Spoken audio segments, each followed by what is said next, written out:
жок деп айткан бул аябай чоң оор нерсе да. Анткени бизде мындай жок деп көп нерсени айтпай калабыз. Кээде иштериң кандай дегенде жакшы деп коебуз. Анан жок деп айтканды сразу эле бир чоң нерсеге жок деп айткан бул кыйын болот. Кичинекей нерседен айтып баштасак оңой болот. Ошол эле дүкөгүнгө барганда кийим кийип көргөндөн кийин ал бизге жакпаса да кээде алып алабыз да, жок деп айткандан коркупчу же уялып. Ошондой жерден башташ керек да. Жок, мен буну албайм. Жок, бул мага жакпайт.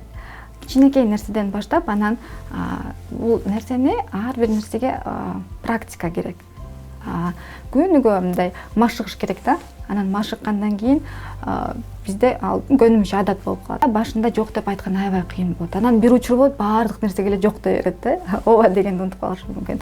Анан кийин бир аз убакыт өткөндөн кийин, адам көнгөндөн кийин уже түшүнүп калат да, мен чын эле жок деп айткым келетпи же мага жагатпы же өзүм ошого баргым келеби деген. Адамдын ички жашоо, ички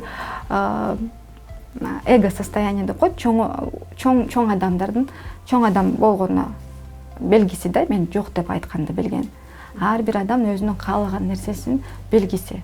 Жок деп айткан бул аябай керки жерлерде жакшы нерсе да. Анан биз кээде ойлойбуз да, мен жок деп айтканда аны жанагындай эле капалантып аламбы же эмнеден корком мен? Жок деп айтканда эмне болот?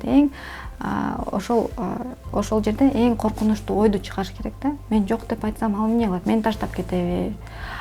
Же мени сөгүп салабы? Же менен деги сүйлөшпөй коебу? Же эмне болот? Эң жаман коркунучтуу нерсе эмне болот? Менен сүйлөшпөй калса, сизге ошондой адам керекпи? Кийинки мамиле курганга ушундай эң ыйык нерсени бузган адам керекпи? Же сиздин оюңуз менен эсептешпеген адам керекпи? Ошону ойлонуш керек да. Жок деп айтканда ар кимде ар кандай реакция болушу мүмкүн. Бирок ал адамдын жоопкерчилиги.